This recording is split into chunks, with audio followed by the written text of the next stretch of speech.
जय श्री श्याम। आपका हार्दिक स्वागत है आपके YouTube चैनल बर्बरीक लीला पर, जहां हर सांस में बसता है बाबा श्याम का नाम और हर कहानी में उनके चमत्कारों का जादू। अगर आपके पास भी कोई ऐसी कहानी है जो बाबा श्याम के चमत्कारों से जुड़ी हो, तो आप उसे मेरे साथ ईमेल के जरिए साझा कर सकते हैं। अंधेरों में टूटे हुए भी बाबा खाटू श्याम का दामन थामा, और देखते ही देखते उनके जीवन के सितारे चमक गए। उनकी जिंदगी की मुश्किलों में उनकी आस्था खो गई, लेकिन बाबा श्याम ने उन्हें फिर से जीने की वजह दी। इस वीडियो को लाइक करें, शेयर करें और कमेंट में जरूर बताएं कि आप इसे कहां से देख रहे हैं। कहानी एक इंसान की है जो राजस्थान के एक छोटे से गांव सूरजपुर में रहता था। संजय का परिवार छोटा था। उसकी पत्नी अंजलि और दो बच्चे, 10 साल का राहुल और 6 साल की काव्या। संजय के पास गांव के बाजार में एक छोटी सी मोटरसाइकिल की दुकान थी। उनके पिता ने इस दुकान की शुरुआत सुबह से शाम तक मेहनत करके की थी।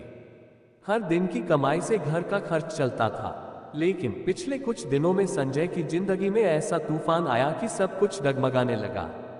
सूरजपुर के पास एक बड़ा हाईवे बन गया और उसके किनारे एक चमचमाता सुपरमार्केट खुल गया। इस सुपरमार्केट में हर सामान था, आधुनिक और सस्ता। गांव के लोग अब वहां से खरीदारी करने लगे। धीरे धीरे संजय की दुकान पर ग्राहक कम होते गए। जहां पहले दिन में 20-30 लोग आते थे, अब वो संख्या घटकर 4-5 रह गई। खर्चा बढ़ता जा रहा था। एक दिन अंजलि ने संजय से कहा, क्यों ना मैं भी कुछ काम शुरू कर दूं? शायद गांव में सिलाई का काम मिल जाए। लेकिन संजय को ये बात पसंद नहीं आई। उन्होंने कहा, नहीं अंजलि, मैं अपने परिवार को किसी चीज की कमी नहीं दिखाऊंगा। तुम घर और बच्चों का ध्यान रखो। लेकिन अंजलि का मन नहीं माना। वो संजय के लिए भगवान से प्रार्थना करती रही। संजय पहले बहुत ही धार्मिक थे। गांव में बाबा खाटू श्याम का एक छोटा सा मंदिर था, जहां हर सुबह वो बाबा के दर्शन करते और भजन गाते थे। उनका प्रिय भजन था, खारे का सहारा श्याम हमारा। वो अंजलि से कहते, बाबा श्याम सब ठीक कर देंगे, हमें बस उन पर विश्वास रखना है। लेकिन जैसे जैसे दिन बीतते गए, संजय का विश्वास डगमगाने लगा। एक रात उन्होंने बाबा के सामने खड़े होकर कहा, मैं हर दिन पूजा करता हूँ, हर दिन तुम्हारे सामने हाथ जोड़ता हूँ, लेकिन मेरी पुकार क्यों नहीं सुनते बाबा? अब मुझसे नहीं सहा जाता। अंजलि ने कहा, मुश्किल वक्त में ही तो भगवान हमारी परीक्षा लेते हैं।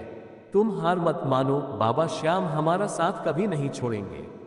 लेकिन संजय का मन टूट चुका था। अंजलि फिर भी मंदिर जाती रही।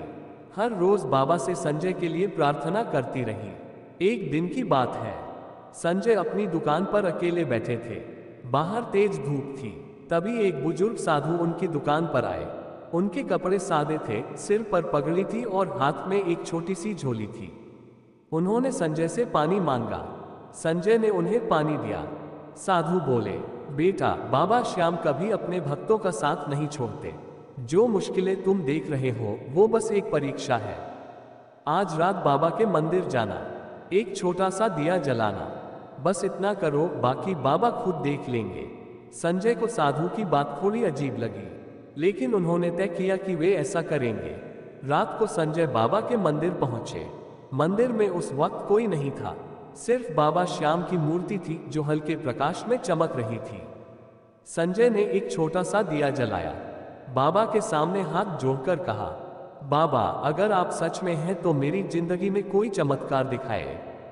मैं बहुत थक चुका हूं। वो घर लौट आए।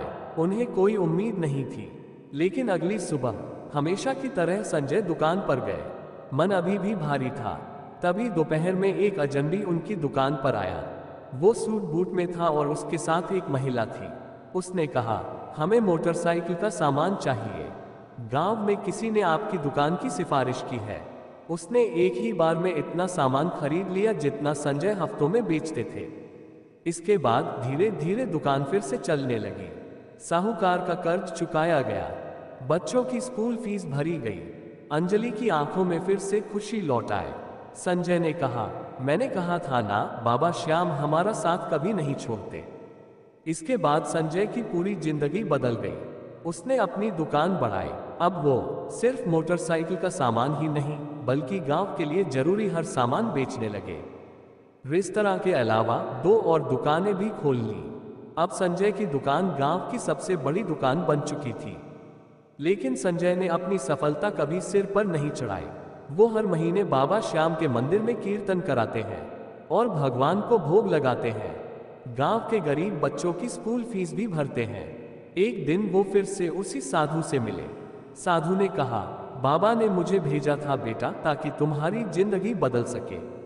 संजय ने अपनी दुकान का नाम रख दिया प्रिय श्याम कृपा स्टोर्स, ताकि हर कोई जान सके कि उसकी सफलता के पीछे बाबा श्याम का आशीर्वाद है।